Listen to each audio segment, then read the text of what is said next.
कहानी 3 भाग 1 कैन र हाबिल।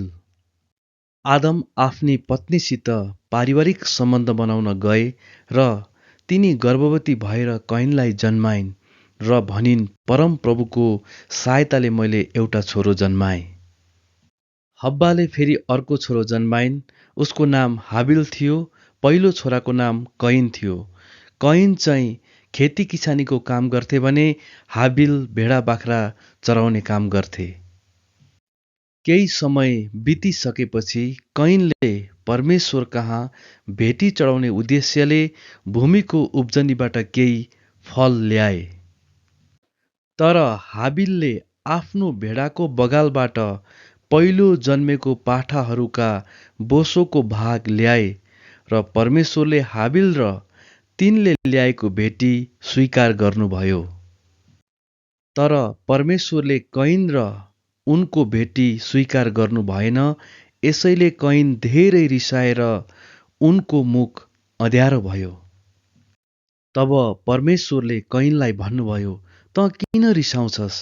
तेरो मुख किन अँध्यारो भएको छ? यदि तैँले जे राम्रो छ त्यो गरिस् भने त ग्रहणयोग्य हुँदैनस् र? तर यदि तैँले राम्रो काम गरिनस् भने त पाप तेरो ढोकैमा ढुकिबस्दछ। त्यसको इच्छा तँप्रति हुन्छ, तर तैँले त्यसलाई अधीनमा गर्नुपर्छ। कैनले आफ्ना भाइ हाबिललाई भने, आऊ हामी बाहिर खेतमा जाउँ। अनि ती दुवै भाइ खेतमा गएका थिए। तब कैनले आफ्नो भाइमाथि आक्रमण गरे र आफ्नो भाइ हाबिललाई मारिदिए। तब परमेश्वरले कैनलाई सोध्नुभयो, तेरो भाइ हाबिल कहाँ छ? तिनले भने, मलाई थाहा छैन के मेरो भाइको म गोठालो हुँ र? परमेश्वरले कैनलाई भन्नुभयो, तैँले यो के गरिस्? तेरो भाइको रगतले जमिनबाट मलाई दुहाई दिइरहेको छ।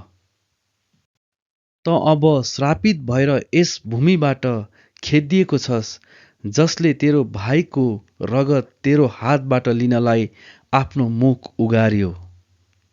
तैँले जमिनको खेती गर्दा अबदेखि त्यसले तँलाई कहिले पनि उब्जनी दिने छैन।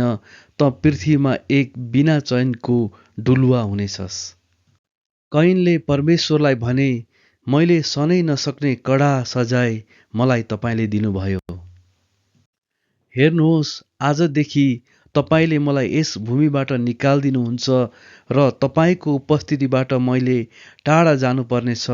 म पृथ्वीमा बिना चैनको डुलुवा हुनेछु र मलाई जसले भेटाउँछ, जोसुकैले पनि मलाई मार्नेछ। तर परमेश्वरले कैनलाई भन्नुभयो, त्यस्तो हुने छैन। जसले कैनलाई मार्छ त्यससित 7 गुणा बदला लिनेछ। अनि कैनलाई कसैले फेला पारेर नमारोस् भनी परमेश्वरले कैनमाथि एउटा चिन्ह लगाइदिनुभयो।